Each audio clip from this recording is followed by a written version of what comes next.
पिछले 3 जन्मों की एक झांकी। पिछले जिन 3 जन्मों का दृश्य गुरुदेव ने हमें दिखाया, उनमें से प्रथम थे संत कबीर, दूसरे समर्थ रामदास, तीसरे रामकृष्ण परमहंस। इन तीनों का कार्यकाल इस प्रकार रहा है। कबीर ईस्वी सन 1398 से 1518, समर्थ सन 1608 से 1681, श्री रामकृष्ण परमहंस सन 1836 से 1887। यह तीनों ही भारत की संत सुधारक परंपरा के उज्जवल नक्षत्र रहे हैं। उनके शरीरों द्वारा ऐसे महत्वपूर्ण कार्य संपन्न हुए जिनसे देश, धर्म, समाज और संस्कृति का महान कल्याण हुआ। भगवान के भक्त तीनों ही थे। इसके बिना आत्मबल की समर्थता और कषाय कल्मशों का निराकरण कठिन है, किंतु साथ ही भगवान के विश्व उद्यान को सींचने और समुन्नत सुविकसित करने की प्रक्रिया भी साथ साथ ही चलनी चाहिए। तो इन तीनों के जीवनों में यह परंपराएं भली प्रकार समाहित रहीं। कबीर को एक मुसलमान जुलाहे ने तालाब के किनारे पड़ा हुआ पाया था। उन्हें कोई ब्राह्मण कन्या अवैध संतान होने के कारण इस प्रकार छोड़ गई थी। जुलाहे ने उन्हें पाल लिया। वे संत तो आजीवन रहे, पर गुजारे के लिए रोटी अपने पैतृक व्यवसाय से कमाते रहे। अपने बारे में उनने लिखा है, काशी का मैं बासी ब्राह्मण, नाम मेरा पर बीना, एक बार हर नाम विसारा, पकड़ जुलाहा कीन्हा, भाई मेरा कौन बुनेगा ताना। कबीर ने तात्कालीन हिंदू समाज की कुरीतियां और मत मतांतरों की विग्रह विडंबनाओं को दूर करने के लिए प्राणपण से प्रयत्न किए।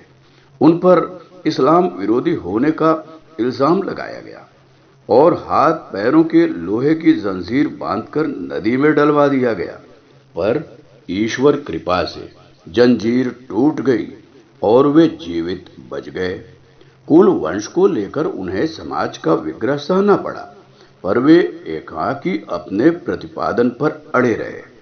उन दिनों काशी में मृत्यु से स्वर्ग मिलने और मगहर में मरने पर नरक जाने की मान्यता प्रचलित थी। वे इसका खंडन करने के लिए अंतिम दिनों मगहर ही चले गए और वहीं शरीर छोड़ा। कबीर विवाहित थे। उनकी पत्नी का नाम लोई था। वह आजीवन उनके हर कार्य में उनके साथ रही। जीवन का एक भी दिन उनने ऐसा न जाने दिया जिसमें भ्रांतियों के निवारण और सत परंपराओं के प्रतिपादन में प्राणपण से प्रयत्न न किया गया हो। विरोधियों में से कोई उन्हें तनिक भी न झुका सका। मरते समय उनकी लाश को हिंदू जलाना चाहते थे, मुसलमान दफनाना। इसी बात को लेकर विग्रह खड़ा हो गया। चमत्कार यह हुआ कि कफन के नीचे से लाश गायब हो गई। उसके स्थान पर फूल पड़े मिले। इनमें से आधों को मुसलमानों ने दफनाया और आधों को हिंदुओं ने जलाया। दोनों ही संप्रदाय वालों ने उनकी स्मृति में भव्य भवन बनाए। कबीर पंथ को मानने वाले लाखों व्यक्ति हिंदुस्तान में हैं। दूसरे समर्थ रामदास महाराष्ट्र के उच्च स्तरीय संत थे। उन्होंने शिवाजी को स्वतंत्रता की लड़ाई लड़ने के लिए तैयार किया। भवानी से अक्षय पराक्रम वाली तलवार दिलवाई। गांव-गांव घूमकर 700 महावीर मंदिर बनवाए, जिनमें हनुमान जी की प्रतिमा तो थी ही, साथ व्यायामशाला और सत्संग प्रक्रिया भी नियमित रूप से चलती थी। इन दिवालियों के माध्यम से शिवाजी को सैनिक शस्त्र और धन मिलता था, ताकि स्वतंत्रता संग्राम सफलतापूर्वक चलता रहे। शिवाजी ने राज्य की स्थापना की। उसकी गद्दी पर गुरु के खड़ाऊ स्थापित किए और स्वयं प्रबंधक मात्र रहे। शिवाजी द्वारा छेड़ा गया आंदोलन बढ़ता गया और अंत में गांधी जी के नेतृत्व में भारत स्वतंत्र होकर रहा। तीसरे, रामकृष्ण परमहंस कलकत्ता के पास एक देहात में जन्मे थे। वे कलकत्ता दक्षिणेश्वर मंदिर में पूजा करते थे। हजारों जिज्ञासु नित्य उनके पास आकर ज्ञान पिपासा तृप्त करते थे और उनके आशीर्वाद अनुदानों से लाभ उठाते थे। उनकी धर्मपत्नी शारदामणि थी। उन्होंने नरेंद्र के रूप में सुपात्र पाया और सन्यास देकर विवेकानंद नाम दिया और देश देशांतरों में भारतीय संस्कृति की गरिमा समझाने भेजा। देश में शिक्षित वर्ग ईसाई एवं नास्तिक बनता चला जा रहा था। विवेकानंद के प्रवचनों से लाखों के मस्तिष्क सुधरे। उनने संसार भर में रामकृष्ण परमहंस मिशन की स्थापनाएं की, जो पीड़ा निवारण की सेवा करता है। विवेकानंद स्मारक कन्याकुमारी पर, जहां उन्हें नव जागृति का संदेश गुरु से मिला था, बना है एवं देखने ही योग्य है।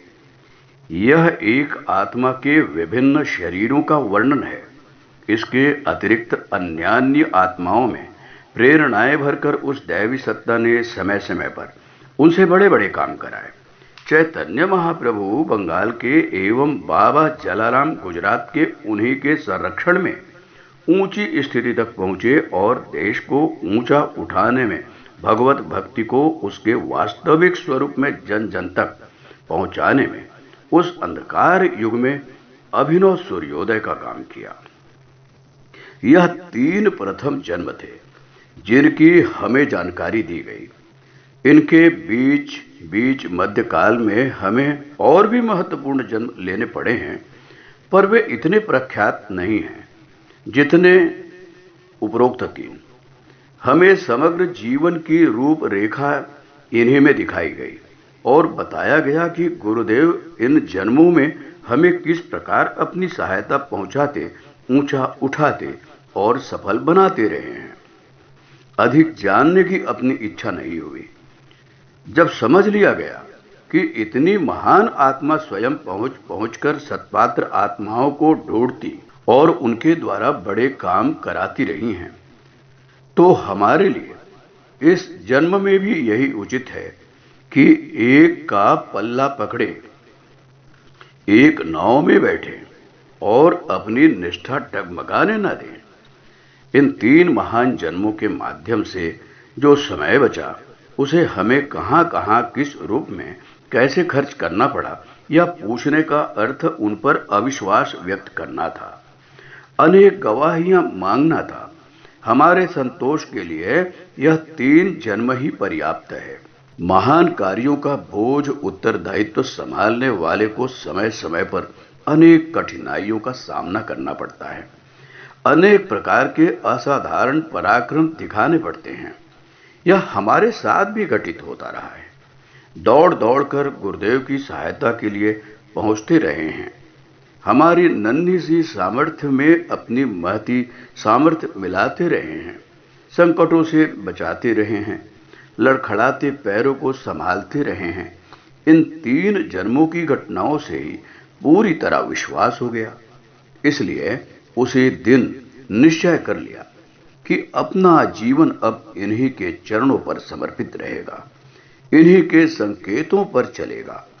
इस जन्म में उन्होंने हमें धर्म पत्नी समेत पाया और कहा, इस विषम समय में आध्यात्मिक जीवन धर्म पत्नी समेत अधिक अच्छी तरह निभाया जा सकता है। विशेषतया जब तुम्हें आगे चलकर आश्रम बनाकर शिक्षा व्यवस्था बनानी हो। ऋषि व्यवस्था में माता द्वारा भोजन, निवास, स्नेह दुलार आदि का प्रबंध और पिता द्वारा अनुशासन, अध्यापन, मार्गदर्शन का कार्य चलने में सुविधा रहती है।